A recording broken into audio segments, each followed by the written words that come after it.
Bonjour, je me présente, je m'appelle Yona Sapsizian et j'ai décidé de vous présenter, au travers de mon exposé, un site archéologique d'un grand intérêt dans le monde polynésien, le Marae Tapu Tapu Atea. La question à laquelle je tenterai de répondre tout au long de cet exposé sera la suivante. Pourquoi le Marae Tapu Tapu Atea est-il au cœur du patrimoine polynésien? Alors avant d'aller plus loin dans la description et l'analyse de ce site, il me semble essentiel de définir le Marae en tant que tel. Pour José Garanger, éminent archéologue océaniste français, les Marae sont des structures lithiques à caractère religieux. Pour compléter cette définition, il faut envisager le Marae comme un site sacré où les Polynésiens édifièrent des temples en pierre. Les Marae témoignent de cérémonies où jadis ils invoquaient leurs ancêtres, mais également certaines divinités. Maintenant que le terme Marae a été défini, il est nécessaire de voir l'emplacement exact de ce site archéologique. Le Marae Tapu Tapu Atea se trouve dans la commune d'Opoa, sur la côte est de l'île de Raiatea, une des îles sous le vent dans l'archipel de la Société en Polynésie française. Le Marae Tapu Tapu Atea est un vaste site cérémoniel de 25 km² construit sur le promontoire côtier de Matai Rai Terai, qui fait face à la passe sacrée d'Avamoa. Le site se compose de 4 principaux marae et d'autres structures cérémonielles. Chacun de ces marae partage des caractéristiques architecturales communes, à savoir une cour pavée quadrangulaire ouverte et sans mur appelée taua et une plateforme en pierre appelée aou, située à l'extrémité du taua. C'était la partie la plus sacrée du marae. L'aou est ici délimitée par de grandes dalles de corail et de basalte qui encerclent cette partie. L'intérieur du aou est quant à lui rempli de coraux et de blocs basaltiques. Les premières descriptions du Marae qui nous sont parvenues émanent d'écrits de Banks qui était à bord du Endeavour lors du premier voyage d'exploration du Pacifique du capitaine James Cook en 1768. La datation de l'édification du Marae Tapu Tapu Atea a pu être certifiée aux alentours de 1700 grâce à la technique du carbone 14. Pour revenir à mon propos, Tapu Tapu Atea regroupe en réalité plusieurs marae dont voici les 4 majeurs. Le Marae Tapu Tapu Atea, qui est le Marae éponyme du site, c'est le principal et le plus grand d'entre eux. Ensuite, nous avons le Marae Oputaina, qui est plus petit. Il est situé au sud du principal Marae Tapu Tapu Atea. Il était consacré aux Arii, c'est-à-dire aux chefs qui étaient partis conquérir de nouveaux territoires disséminés sur le Pacifique. Ensuite, nous avons ici le Marae Aoveri, qui fut construit pour la grande famille des Aare Tamatoa. Il servait de point d'accueil aux visiteurs qui débarquaient de leurs pirogues. Enfin, ici, nous avons le Marae Ititai, qui était un marae régional. D'autres marae de plus petite dimension complètent cet ensemble. Après avoir exposé ces éléments d'introduction permettant de situer et de mieux comprendre le site, il est maintenant temps de se pencher sur le processus de fabrication de Tapu Tapu Atea. Pour ce faire, il faudra étudier les éléments structurels du site, son style, mais également les techniques employées pour sa construction. J'ai pris le parti d'approfondir plus en détail le principal marae du site, celui de Tapu Tapu Atea. La façade ouest de la cour pavée mesure 42,5 mètres de long et est faite de 23 dalles. 21 d'entre elles sont des roches calcaires. Quant aux 2 autres restantes, ce sont du basalte. La façade est composée de 27 dalles rocheuses. Enfin, la façade nord, face au lagon, mesure 8,2 mètres et la façade sud mesure 6,9 mètres et est ombragée par un banyan du Pacifique. Son haut est orienté nord-sud. L'aou fait 14,3 mètres de long sur 5 de large. Cette structure peut correspondre au Ava Rai, l'endroit où les Polynésiens montraient, durant les cérémonies religieuses, des images représentant les dieux qu'ils vénéraient. La technique traditionnelle de construction de temples, comme partout ailleurs en Polynésie, montre une utilisation de la pierre sans mortier, impliquant une certaine fragilité des monuments construits. Ainsi, le marae était fréquemment entretenu, reconstruit, parfois décoré et agrandi. Loin d'être un monument immobile, le marae était une structure vivante. Il évoluait donc au fur et à mesure que les générations se succédaient. Mais évoluer et aussi avec le culte rendu à de nouvelles divinités. Les matériaux utilisés pour la construction du marae, principalement des coraux et du basalte, proviennent directement de l'île de Raiatea. Notons au passage le contraste saisissant entre les éléments très clairs en coraux et le basalte, cette roche volcanique de noir profond. Les Polynésiens qui construisaient ces marae le firent en agençant méthodiquement des centaines de pierres en formant de grands espaces rectangulaires. Ces pierres renfermaient selon eux le mana, c'est-à-dire un pouvoir, une force spirituelle.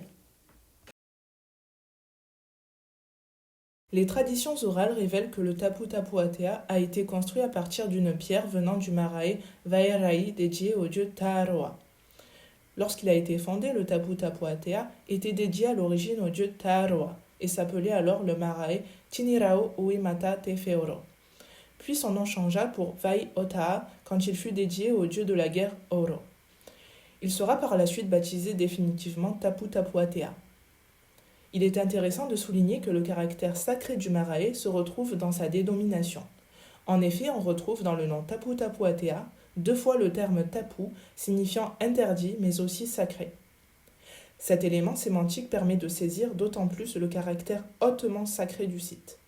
Le double emploi de tapu peut alors s'entendre comme un superlatif, un moyen d'exprimer le double degré de sacralité du site. Au-delà d'être un lieu sacré pour les Maoris, c'est-à-dire les premiers peuples polynésiens, le marae Tapu Tapu Atea est un vaste réseau politique, mais aussi religieux et culturel de Polynésie. Le marae était un lieu sacré où se déroulait une multitude de rituels qui servaient à obtenir les faveurs des dieux et des ancêtres. Le caractère tapu du marae vient du fait que c'était la frontière entre le po, c'est-à-dire l'au-delà, le monde des ancêtres et des divinités, et le ao, le monde des vivants. De ce fait, les rituels qui s'y déroulaient étaient extrêmement contrôlés par de nombreuses règles strictes et définies. Par exemple, les femmes n'avaient pas le droit d'entrer dans les marae. En réalité, seuls quelques hommes, en général des chefs, des prêtres ou bien des anciens, qui, eux, possédaient le mana, étaient habilités à pénétrer à l'intérieur du lieu sacré et ainsi à pouvoir participer aux cérémonies. Mais alors, quels rituels étaient pratiqués sur ces marae ? Nous pouvons citer plusieurs exemples, comme la cérémonie d'intronisation du fils du chef, qui recevait lors de celle-ci les attributs sacrés du pouvoir, ou bien encore des sacrifices humains et des offrandes qui étaient réalisées en faveur de Dieu en échange de leur protection lors de guerres avec des clans ennemis. Sur ces marae étaient aussi pratiqués des rituels ponctuant le calendrier traditionnel, des cérémonies visant à obtenir de meilleures récoltes, une plus grande fertilité de la terre, des cérémonies familiales liées à la naissance, à la maladie ou au décès d'un membre de la famille, ou encore des rituels liés aux activités artisanales. Pour illustrer ce propos, des outils liés à l'activité étaient déposés dans le marae pour que celui-ci s'imprègne du mana et soit dès lors plus efficace. Parfois encore, des cérémonies d'inhumation avaient lieu sur ces marae.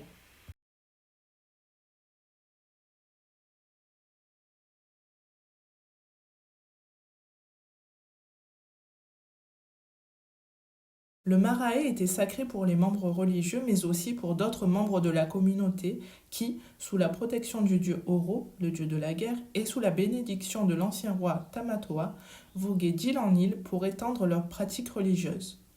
Des pierres étaient alors prélevées du marae Tapu Tapu Atea à Raiatea pour être implantées dans de nouveaux marae qui prirent le nom de Tapu Tapu Atea. Le terme Ahu Tapae signifiant la fondation d'un nouveau marae d'un précédent. Ainsi, aujourd'hui, il est possible de visiter des marae Tapu Tapu Atea non seulement à Raiatea, mais aussi à Fakarava, à Rarotonga, à Tahiti, à Moorea, à Tubuai, sur les îles hawaïennes de Kauai, d'Oahu, de Molokai, mais aussi en Nouvelle-Zélande. Cette pratique de transplantation de marae permit aux Polynésiens de transmettre le mana dans de nouveaux marae, mais aussi d'assurer le lien de filiation avec le groupe d'origine. Cette expansion du marae aux 3 coins du triangle polynésien permet de placer le marae original de Raiatea au centre de ce triangle. C'est d'ailleurs pour cette raison que Raiatea est connu aujourd'hui pour être le berceau de la culture polynésienne. À l'origine, les marae étaient donc des lieux hautement sacrés pour les populations polynésiennes. Cependant, le XIXe siècle marqua un tournant. En effet, sous l'effet de la christianisation puis de la colonisation occidentale, les marais furent peu à peu, dans le meilleur des cas, abandonnés et dans le pire des cas détruits, car symbole d'un ancien temps païen qui ne pouvait pas coexister avec la nouvelle religion introduite. Par exemple, les marae de Tahiti et de Moorea furent détruits au profit de la construction des premiers temples protestants. Il faudra attendre les années 60 pour qu'un processus de renouveau culturel permette de faire renaître ces lieux sacrés. C'est en effet à cette période que les archéologues entament les premières restaurations de marae aux îles de la Société. C'est en 1968, sous la direction de Yoshihiko Shinoto du Bishop Museum d'Hawaï, que débute la première restauration du principal marae Tapu Tapu Atea à Raiatea. Une seconde restauration a lieu au milieu des années 90, celle-ci permettant de restaurer les autres marae du site. Récemment, le 9 juillet 2017, le site a été classé au patrimoine mondial de l'UNESCO, devenant ainsi le 43e bien culturel français à être labellisé de la sorte. Cette reconnaissance internationale permet d'affirmer l'importance politique, culturelle, mais aussi culturelle de ce site d'une grande valeur pour tout l'ensemble du monde polynésien. L'UNESCO a d'ailleurs déclaré que ce marae est, je cite, un foyer ancestral de la culture polynésienne. Tapu Tapu Atea revêt une importance exceptionnelle pour les peuples de la Polynésie tout entière par la manière dont ils symbolisent leurs origines, les relient à leurs ancêtres et en tant qu'expression de leur spiritualité.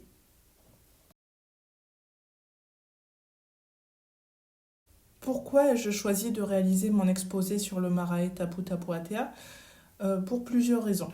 La principale étant que j'ai eu la chance de visiter le site le 17 juillet 2017, soit quelques jours à peine après que Tapu Tapu Atea ait été classé au patrimoine mondial de l'UNESCO.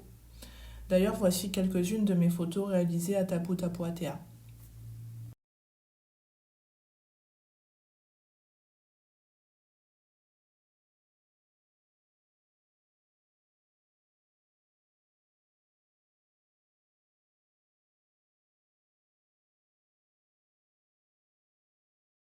J'ai également décidé de traiter de ce site car il revêt, de par les éléments susmentionnés tout au long de mon exposé, un grand intérêt culturel pour tout le monde polynésien.